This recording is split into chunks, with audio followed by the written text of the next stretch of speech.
Today we got this virus shouldn't exist, but it does. Right, let's jump straight into this one, guys. Hidden in the microverse all around you, there's a merciless war being fought by the true rulers of this planet, microorganisms. Luckily, we got an immune system. Protists, bacteria, archaea, and fungi compete for resources and space. And then there are the strange horrors that are viruses hunting everyone else. Not even alive, they are the tiniest, most abundant, and deadliest beings on Earth, killing trillions every day. And they're not alive. Interested in resources, only in living things to take over. That's sick. Or so we thought. Turns out there are giant... Like, it's actually crazy, like what the fuck happens in your fucking body, you know what I mean? Like, we're just chilling, going through our day-to-day life, you know, just having... I'm just playing some RuneScape, playing some games, and in your body, there's like a legit fucking, like, cell war going on. To viruses that blur the line between life and death. You can't do nothing about it other than, like, medicine and stuff. Hunting them. Oh, maybe I got a virus in my eye.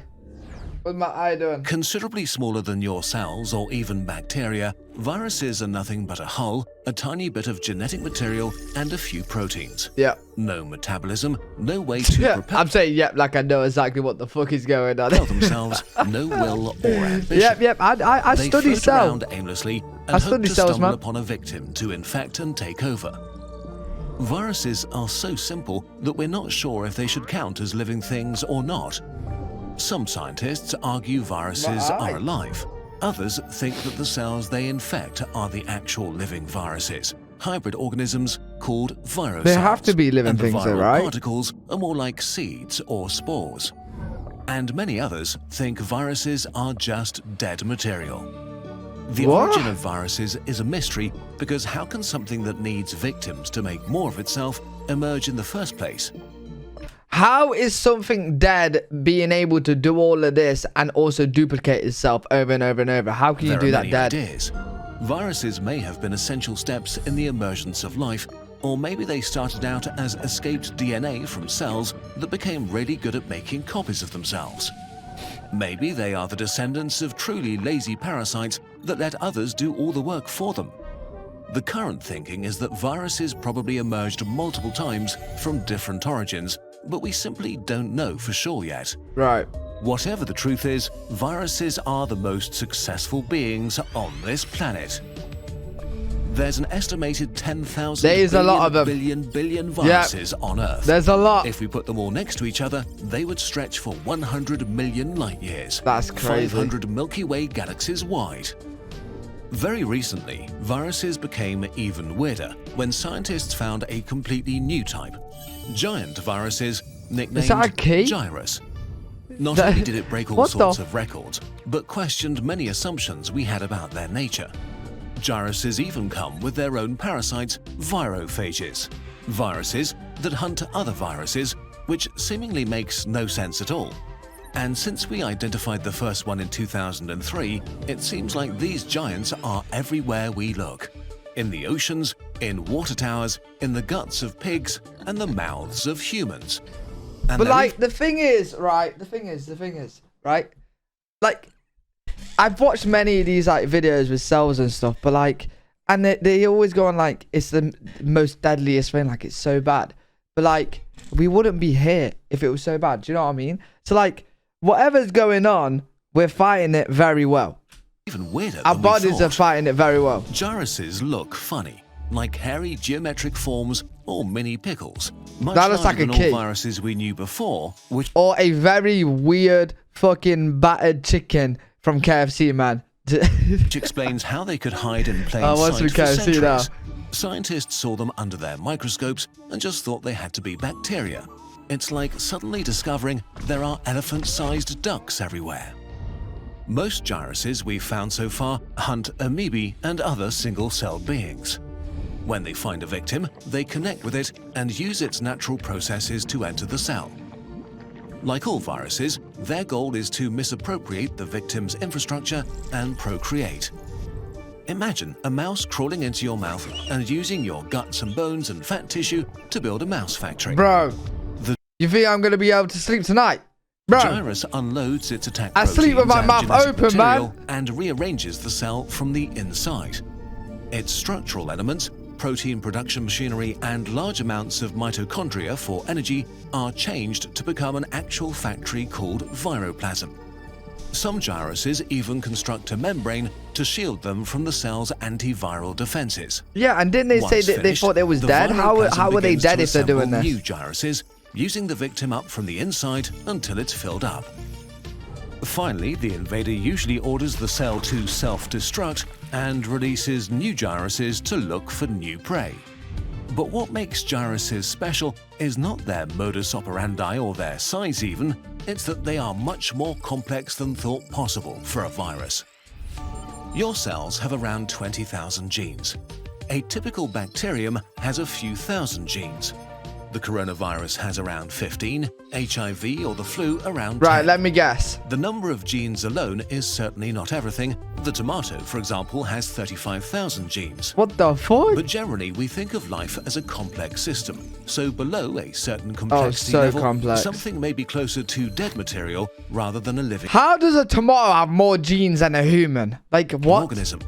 But What gyruses the can fuck? have hundreds or even thousands of genes, blurring the line between living and dead things.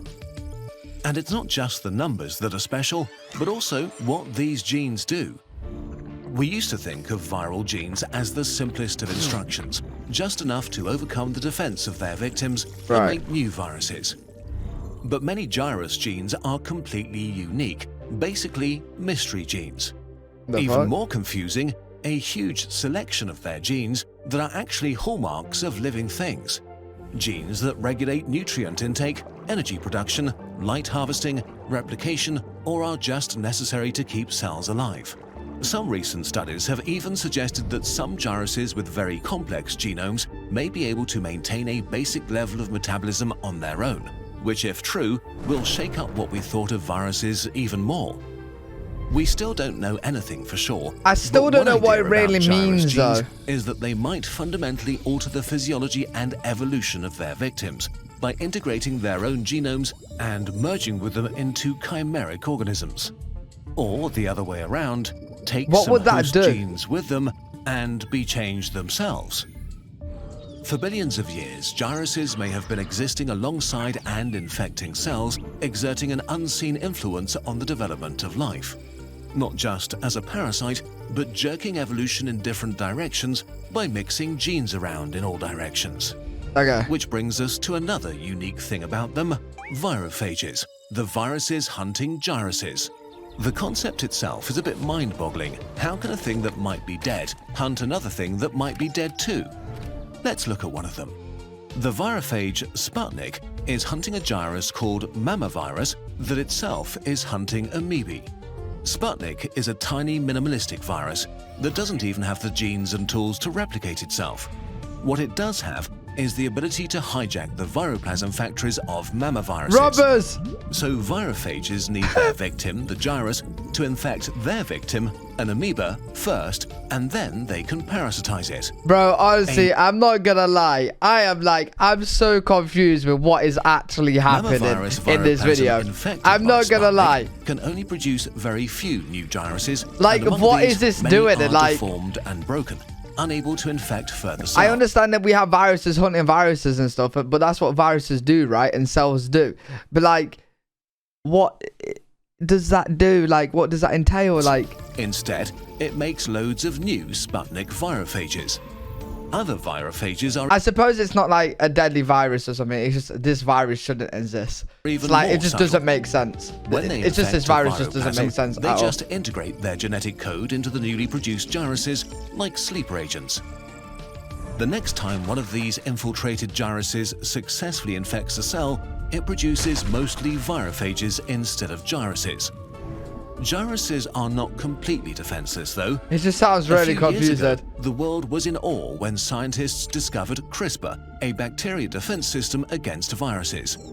It turns out some gyruses have a system that might be similar, a sort of gyrus immune system against Little guy looks virophages. stunned, man. In turn, virophages can also be used as an anti-gyrus defense mechanism by living cells.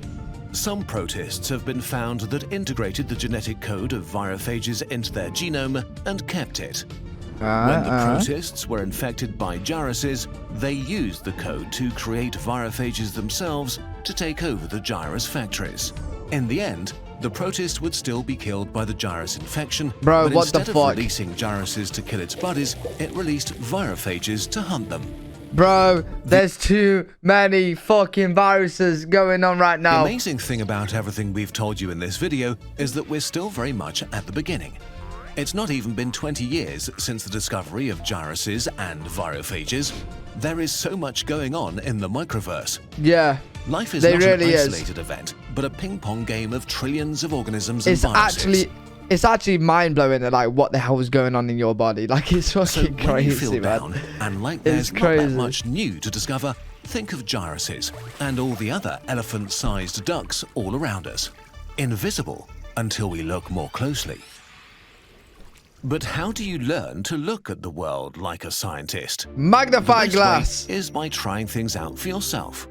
Our friends from Brilliant are the perfect coaches to turn your curiosity. Here we go with a little advert. Right, super interesting video. Learned a little bit about viruses. Hopefully you guys did enjoy that. If you did, make sure you do leave a thumbs up. Make sure you do subscribe for more content. And I'll see you guys in the next video.